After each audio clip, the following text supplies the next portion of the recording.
And so far, all my landlords have had good experience. As I say, like Section 8 does a good job vouching these people. Hey friends, welcome to my YouTube channel where knowledge meets action. My name is Toby Oluwafemi and I am a real estate broker with EXP.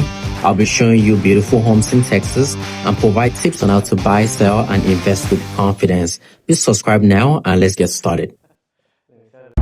Happy Friday, guys. So I did a video earlier the week discussing about my experience with Section 8. And since then, I've gotten some questions on how the process goes. So I wanted to explain it in this video. The first step is the applicant applies to Section 8 and it's different for every city. And they look into the client or the applicant's family income and family size and eviction and criminal background, things like that. And if they pass that process, then they are given a voucher. And usually the voucher is timed. Maybe they have it for 60 days to 120 days. So I'm not privy to that side, but that's my general understanding of how that works. Then they reach out to me because they have like 60 or 120 days. You know, I post those houses on affordable housing website, also on Zillow and other major real estate websites that I use to advertise for my clients. So they reach out to me, and I tell them to apply. I do my independent search. We also do the same thing. We check background, we check eviction history, we follow up with their landlord, their employers, make sure they're in good standing. We also interview them, talk to them. We cannot discriminate based on race, religion. We still have to follow the housing rules. And I tell my landlords that too. That's illegal. We could get sued if we do that. So if we agree, then they send my landlord a form to fill for the Section 8 authority. Then that's delivered back to them. Sometimes you scan it to the case manager, or you could email it, or you could drop it in person. Then they review it. It goes through different levels of approval within the Section 8 department that I'm not privy to. So if they approve it, then they send out an inspection. An inspector to look at your property.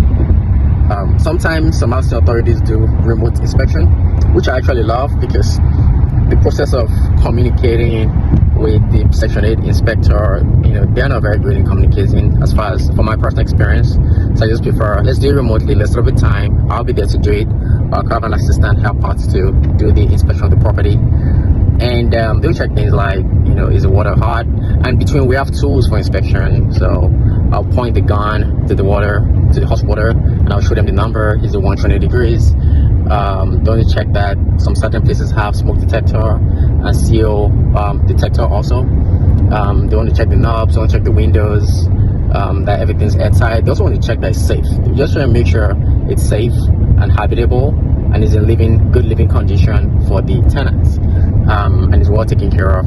So if you pass that either by remote or they do it in person for you, then that's the major hurdle. Then they'll Section 8 will let you know what they'll be paying you directly and what the tenant's portion is to pay you.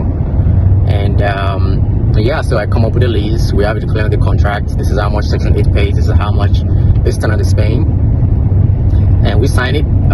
Usually the tenant gives the deposit. Is the tenant's responsibility for the deposit.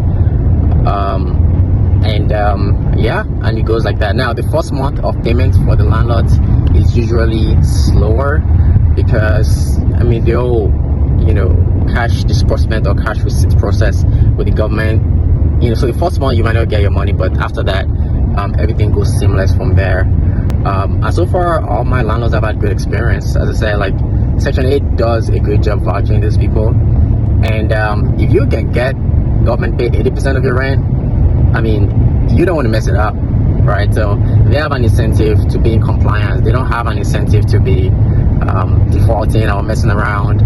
And every state is different. Some states are stricter than others in regards to the requirements, which could either give you more quality tenants or less quality tenants. So you have to know the rules in your state. But so far it's been a good experience. I still rent a lot to non-Section 8 tenants. Actually, that's majority of people I help out.